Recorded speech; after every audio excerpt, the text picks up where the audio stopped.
장수가 많다고 해서 더 높게 평가받는 것은 절대 아닙니다. 그런데 절대 쓰지 말아야 할 것이 있는데 바로 안녕하세요. 내 변호사 박변호사 박주연 변호사입니다. 오늘은 꾸준히 많이 물어보시는 반성문에 대해서 설명드리겠습니다.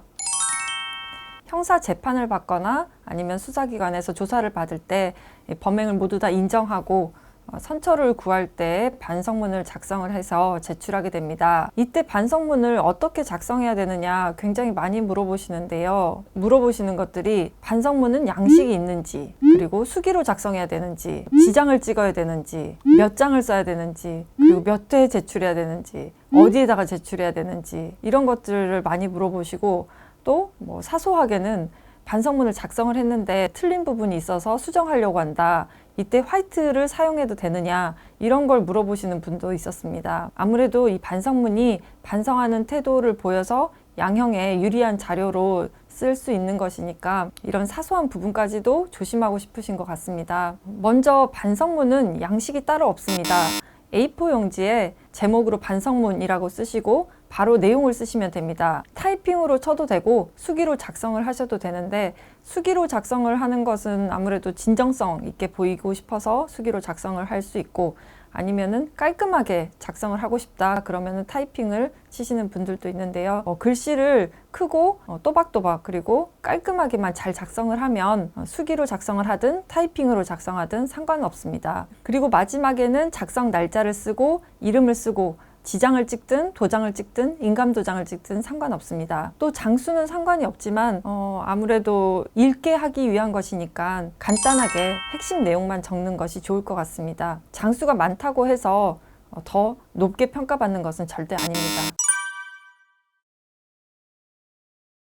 적어도 상관없습니다. 예를 들어서 음주운전이다 그러면 음주운전으로 인해서 내가 얼마나 반성하고 있는지, 다시는 이렇게 음주운전을 하지 않겠다, 그리고 지금 음주운전을 반성하면서 어떻게 지내고 있다, 예를 들면 대중교통을 이용을 하고 있다든지, 그리고 주변 친구들에게도 절대 음주운전을 하지 말라고 내가 나서서 그렇게 캠페인을 하고 있다든지, 이런 태도를 보이는 것이 중요하고, 짧아도 상관없습니다. 오히려 짧으면 읽는 사람 입장에서 더 핵심 내용만 볼 수 있어서 제 기준으로는 더 좋을 것 같습니다. 안 그래도 읽을 게 너무 많으니까요.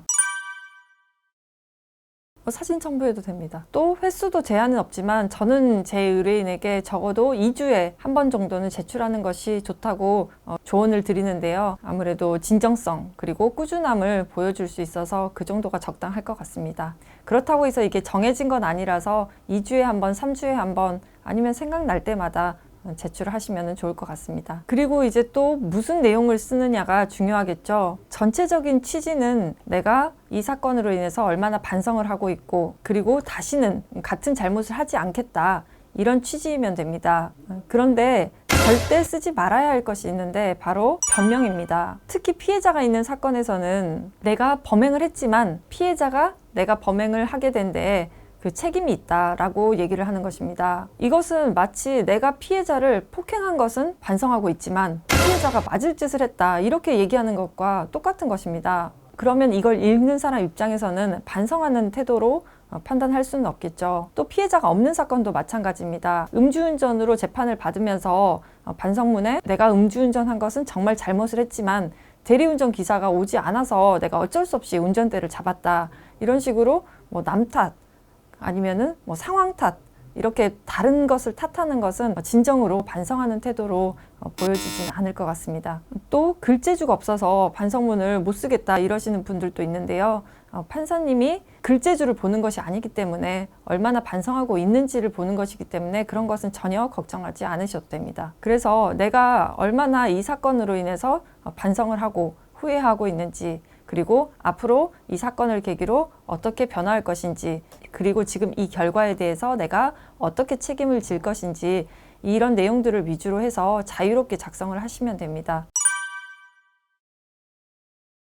꼭 써야 되는 사건은, 전부 다 범행을 인정하는 사건은 반드시 반성문을 쓰는 것이 좋고, 내가 이 사건에서 지금 무죄를 다투고 있다, 그럴 때는 굳이 반성문을 제출하지 않으셔도 될 것 같습니다. 그렇지만 반성문을 제출하면서 내가 이 사건에 대해서는 부인하고 무죄를 주장하지만 이런 일이 생기게 된 데에 대해서 어떤 뭐 도의적인 책임을 느낀다, 그 부분에 대해서는 내가 반성을 한다는 게 있으면은 제출을 하셔도 될 것 같습니다. 딱 정해져 있는 것은 아니라서 선택적으로 제출을 하시면 되지만 인정하는 사건은 반성하는 태도를 보이면 양형에서 유리하게 작용을 할 수 있기 때문에 반드시 제출을 하면 좋겠습니다. 오늘은 반성문에서 쓰지 말아야 할 것과 어떻게 써야 할지에 대해서 설명드렸습니다. 형사재판을 받고 있는 분들이 이 영상을 참고하셔서 좋은 결과 있기를 바랍니다. 그럼 다음 영상에서 뵙겠습니다. 감사합니다.